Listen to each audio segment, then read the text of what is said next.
Este podcast é um oferecimento do supermercado Cambará.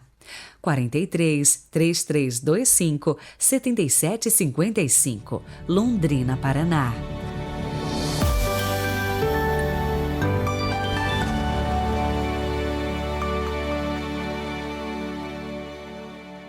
Olá, sejam bem-vindos a esta terça-feira, 29 de março de 2022. Comecemos com uma bela e desafiante frase de São Basílio Magno, que diz o seguinte: se cada um se contentasse com o necessário e desse aos pobres o supérfluo, não haveria nem ricos e nem pobres. Rezemos.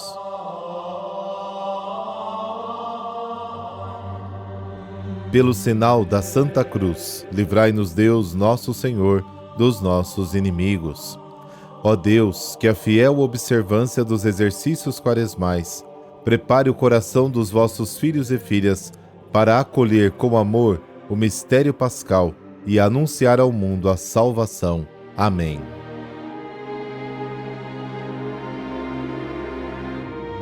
João capítulo 5, versículos de 1 a 16. O Senhor esteja convosco, Ele está no meio de nós. Proclamação do Evangelho de Jesus Cristo segundo João. Glória a vós, Senhor. Houve uma festa dos judeus e Jesus foi a Jerusalém. Existe em Jerusalém, perto da Porta das Ovelhas, uma piscina com 5 pórticos, chamada Betesda em hebraico. Muitos doentes ficavam ali deitados, cegos, coxos e paralíticos, esperando que a água se movesse. De fato, um anjo descia de vez em quando e movimentava a água da piscina, e o primeiro doente que aí entrasse, depois do borbulhar da água, ficava curado de qualquer doença que tivesse. Aí se encontrava um homem que estava doente havia 38 anos.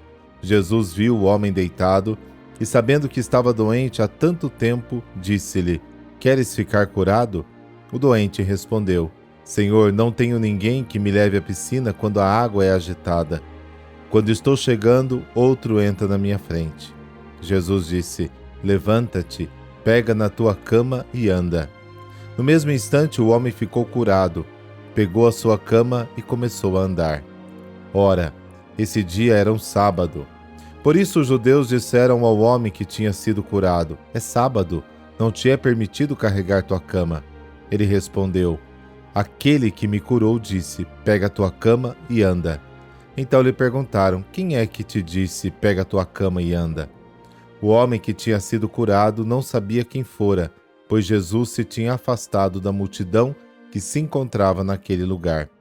Mais tarde, Jesus encontrou o homem no templo e lhe disse: eis que estás curado, não voltes a pecar, para que não te aconteça coisa pior.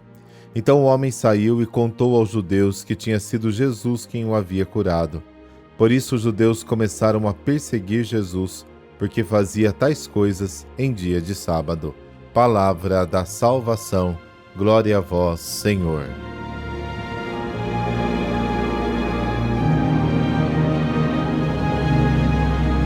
O Evangelho de hoje descreve Jesus curando um paralítico que esperou 38 anos para que alguém o ajudasse a chegar à água da piscina para ser curado. 38 anos. Diante dessa total ausência de solidariedade, o que faz Jesus? Ele transgride a lei do sábado e cura o paralítico. Por ocasião de uma festa judaica, Jesus vai a Jerusalém e havia perto do templo uma piscina com 5 pórticos. Naquela época, o culto no templo exigia muita água devido aos inúmeros animais que eram sacrificados, principalmente nas grandes festas. Para isso, perto do templo haviam várias cisternas, coletavam a água da chuva. Algumas delas tinham a capacidade para mais de 1000 litros de água.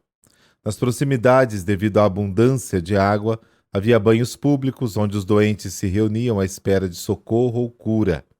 A arqueologia relata que no mesmo recinto do templo havia um lugar onde os escribas ensinavam a lei aos seus discípulos.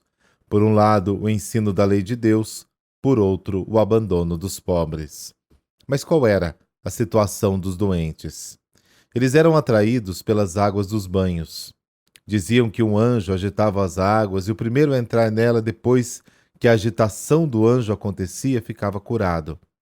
Em outras palavras, os doentes eram atraídos por falsas esperanças. A cura acontecia para apenas uma pessoa, como as loterias de hoje. Apenas uma pessoa ganha o prêmio. A maioria pagava e não ganhava nada.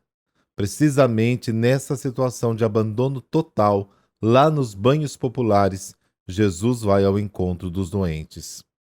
Muito perto do local onde se ensinava a observância da lei de Deus, e está aí os 5 pórticos, que lembra os 5 primeiros livros da Bíblia, um paralítico há 38 anos esperava que alguém o ajudasse a descer a água para ser curado. Este fato revela a absoluta falta de solidariedade e aceitação daquele que está excluído. O número 38 indicava a duração de uma geração, como está em Deuteronômio capítulo 2, versículo 14. É toda uma geração que não veio para experimentar a solidariedade ou a misericórdia. A religião da época não era capaz de revelar o rosto acolhedor e misericordioso de Deus. Perante esta dramática situação, Jesus transgride a lei do sábado. Logo depois, alguns judeus chegam e criticam o homem que carregava a cama nos ombros em um dia de sábado. O homem não soube responder quem era a pessoa que o curou. Ele não conhecia Jesus, o que significa que Jesus, passando por aquele lugar, onde havia pobres e doentes, viu aquela pessoa, percebeu sua situação dramática e a curou. Não o cura para converter o homem, nem para crer em Deus, ele o cura porque quer ajudá-lo. Queria que ele experimentasse um pouco de amor e solidariedade através da sua ajuda e do seu amor. Indo ao templo, no meio da multidão, Jesus encontra a mesma pessoa e lhe diz: Eis que estás curado, não peques mais, para que não te aconteça coisa pior. Naquela época, as pessoas diziam: a doença é o castigo de Deus. Se você está paralisado, significa que Deus não está do seu lado. Jesus não concordava com esta maneira de pensar. Curando o homem, ele estava dizendo o contrário. Sua doença não é um castigo de Deus. Deus está com você. Uma vez curado, o homem não deve continuar a pecar, para que algo pior não lhe aconteça, perder a salvação. Mas em sua ingenuidade, o homem foi dizer aos judeus que foi Jesus quem o curou. No Evangelho de amanhã tem a continuação.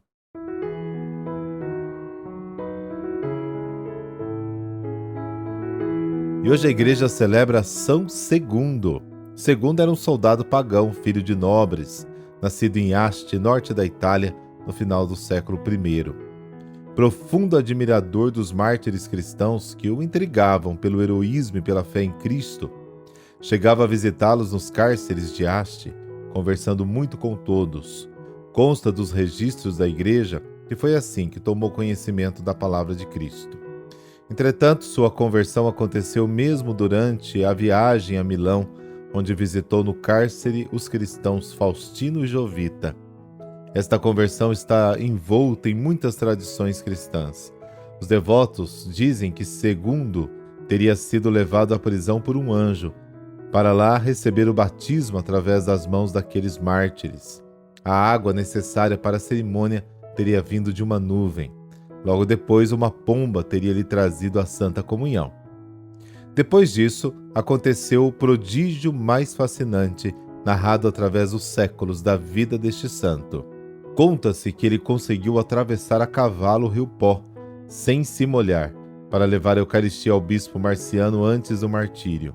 O rio Pó, minúsculo apenas no nome, é o rio imponente tanto nas cheias quanto nas baixas. Passado este episódio extraordinário, Saprício, o prefeito de Asti, soube finalmente da conversão de seu amigo.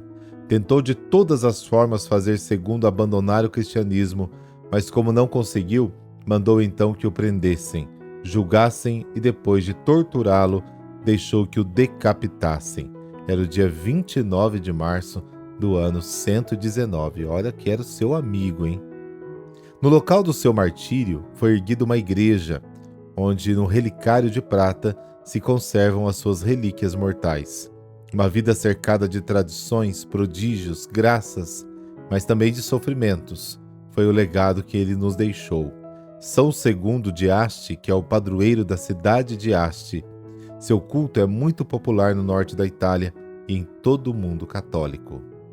Querido Deus de bondade, fortalecei-nos com o dom da fé e dai-nos a perseverança nas dificuldades da vida. Permita que, pela intercessão de São II, sejamos coroados com a graça da santidade, por Cristo nosso Senhor. Amém. Dessa bênção de Deus Todo-Poderoso, Pai, Filho, Espírito Santo. Amém. Boa terça-feira, nos falamos amanhã.